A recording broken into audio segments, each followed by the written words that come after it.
Shalom saudara-saudari sekalian, marilah kita berdoa. Bapa dalam sorga, kami mengucap syukur kepadamu atas segala penyertaan-Mu dan kasih karunia yang Kau berikan kepada kami. Engkau memberikan kepada kami penebusan akan dosa kami.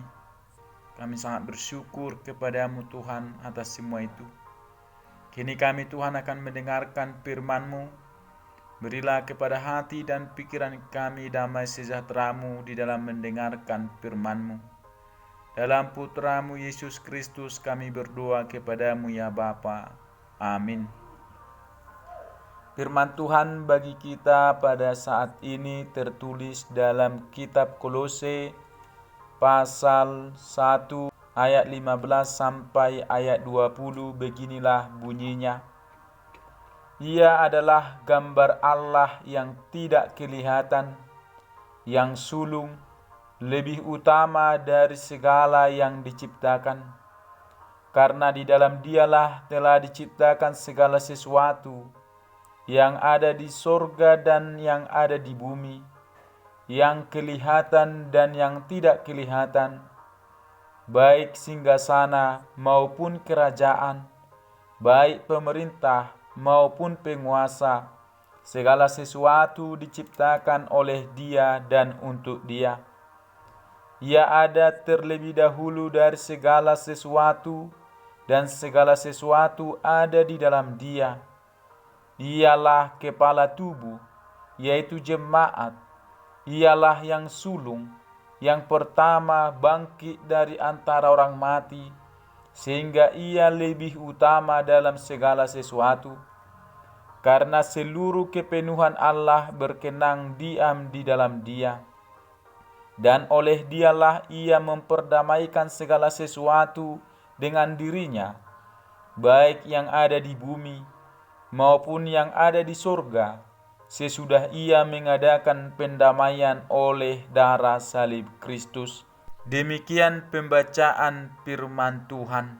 Topik firman Tuhan ini, segala sesuatu diciptakan di dalam Kristus. Saudara-saudari seiman, kitab Kolose adalah surat Paulus kepada jemaat di Kolose yang terancam oleh ajaran sesat yang mencampur-adukkan filsafat, mistisisme, dan hukum Yahudi seperti sunat dengan kekristenan.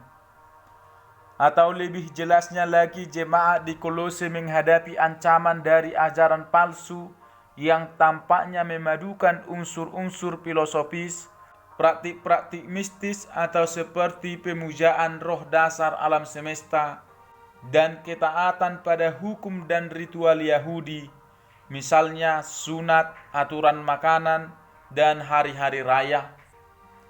Ajaran sesat tersebut merusak pemahaman tentang Yesus Kristus. Paulus menulis untuk mengoreksi ajaran-ajaran ini dengan menekankan keilahian dan kecukupan Yesus Kristus sebagai pencipta dan penebus segala sesuatu, serta menasihati para jemaat untuk hidup dalam identitas baru mereka sebagai orang-orang yang telah mati dan dibangkitkan bersama Kristus. Saudara-saudari seiman, teks firman Tuhan ini menjelaskan kepada kita tentang kemuliaan dan kedudukan Yesus Kristus yang tertinggi sebagai pencipta, penopang segala sesuatu, kepala gereja, dan sumber pendamaian antara Allah dengan manusia melalui kematiannya di kayu salib. Ayat-ayat dalam teks khotbah ini menegaskan bahwa Kristus adalah gambar Allah yang tidak kelihatan, yang diciptakan olehnya segala sesuatu, baik di surga maupun di bumi, dan segala sesuatu ada untuk dan melalui Dia. Beberapa poin yang dapat kita petik dari firman Tuhan ini juga, yaitu yang pertama, Yesus adalah pencipta dan penopang segala sesuatu. Segala sesuatu, baik yang terlihat maupun tidak terlihat, diciptakan oleh dan untuk Kristus. Dia juga ada sebelum segala sesuatu diciptakan, dan segala sesuatu bersatu karena Dia. Yang kedua, Yesus adalah kepala gereja. Kristus adalah kepala tubuh, yaitu gereja, dan dialah yang utama dalam segala hal, termasuk dalam kebangkitan dari kematian. Yang ketiga, Yesus adalah pusat segala realitas. Dalam bagian ini, Paulus menekankan bahwa Kristus adalah titik asal segala sesuatu dan kemana segala sesuatu difokuskan.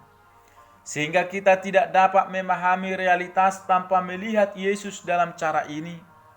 Yang keempat, Yesus mendamaikan manusia dengan Allah melalui darah dan kematiannya di kayu salib.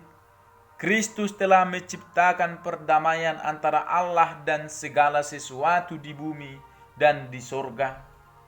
Yang kelima, Allah berkenan berdiam sepenuhnya dalam Kristus. Kepenuhan Allah berkenan hidup dalam Yesus, dan melalui Dia Allah membawa kembali segala sesuatu kepadanya. Saudara-saudari seiman, telah jelas bagi kita bahwa Yesus adalah satu-satunya pribadi Allah yang menyatakan siapakah Allah.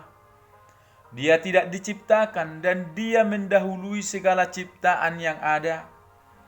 Tiada satu pun ciptaan yang sama bahkan lebih tinggi dari Dia, karena Dialah Allah. Dengan demikian pengenalan kita kepada Allah yang tidak nampak menjadi nyata dan terselami. Karena Allah telah berinkarnasi menjadi manusia yang dekat dengan kehidupan manusia. Dialah Allah pencipta yang telah menciptakan segala sesuatu.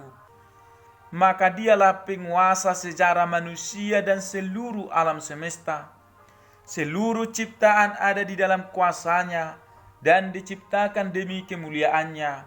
Dialah penguasa segala kuasa, baik yang kelihatan maupun yang tidak kelihatan. Dalam Dia bersumber segala kuasa. Tiada penguasa yang memperoleh kuasa dari diri sendiri atau orang lain, kecuali dari Dia. Oleh karena itu, segenap penguasa harus mempertanggungjawabkan kepemimpinannya kepada Dia, menyadari keunikannya yang memang tidak tertandingi oleh penguasa manapun.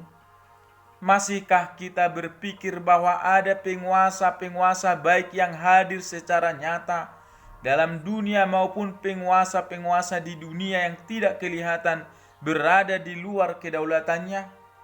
Sesungguhnya hanya Yesus sang penguasa tunggal yang berdaulat atas semua penguasa. Ia berkuasa dan menguasai segala bidang dalam kehidupan manusia. Maka siapapun kita, penguasa sekalipun, tetap harus mempertanggungjawabkan di hadapannya. Bila kita berada dalam tangan penguasa yang seakan bebas menyalahgunakan kekuasaannya, satu hal yang menguatkan kita adalah bahwa Dia tidak akan memberikan kebebasan melampaui kedaulatannya.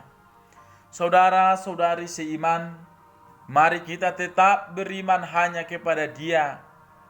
Oleh sebab itulah kita disebut Kristen yang setia, karena kita hanya beriman kepadanya.